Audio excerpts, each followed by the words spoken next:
Handrineeva project అభివృద్ధిపై MLA కాలువ Srinivasulu YCP MLC Sivarama Reddy మధ్య సవాళ్ల సమరం సాగుతోంది. వారం రోజులుగా ఈ వ్యవహారంపై ఇరువురు మీడియా సమావేశాలు నిర్వహించి ఇవాళ చర్చకు సిద్ధమంటూ ప్రకటించారు.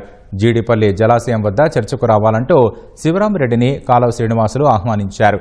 కనీసం 200 మంది వస్తారన్న అంచనాలతో భోజన ఏర్పాటు కూడా చేయించారు. అయితే ఉరవకొండ వరకు వచ్చిన ఎమ్మెల్సీ శివరామరెడ్డి జీడిపల్లి జలాశయానికి రాకుండా అక్కడే ఉండి తాను ఉన్న ప్రదేశానికే చర్చకు రావాలన్నారు.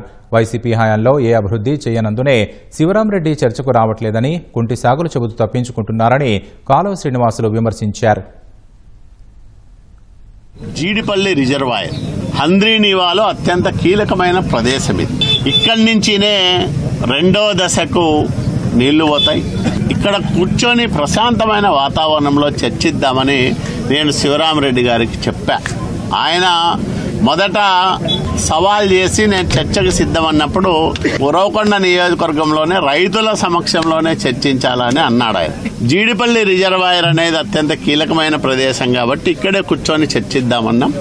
ఎవరు ఏం చేశారు, ఈ ఆలోచన ఎవరిది, అంకురార్పణ ఎవరిది, తర్వాత పనులు కొనసాగిన విధానమేమి, ఇవన్నీ చర్చించుకోవడానికి ఇది ఒక మంచి వేదిక అవుతుంది, రమ్మని నేను ఆహ్వానించాం.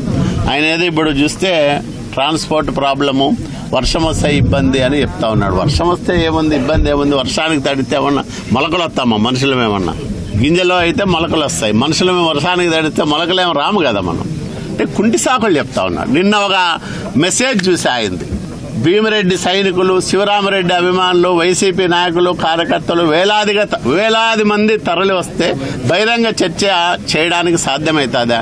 పోలీసులు శాంతి భద్రతల సమస్య వస్తుంది కాబట్టి దాన్ని జరగనివ్వము అనే అనాలనే ఉద్దేశంతో ఆయన చిత్తశుద్ధి లేని మాటలు మాట్లాడినాడు తప్ప నిజంగా చర్చించే బుద్ధి ఆయనకుంటే ఈరోజు చర్చకు వచ్చేవాడు.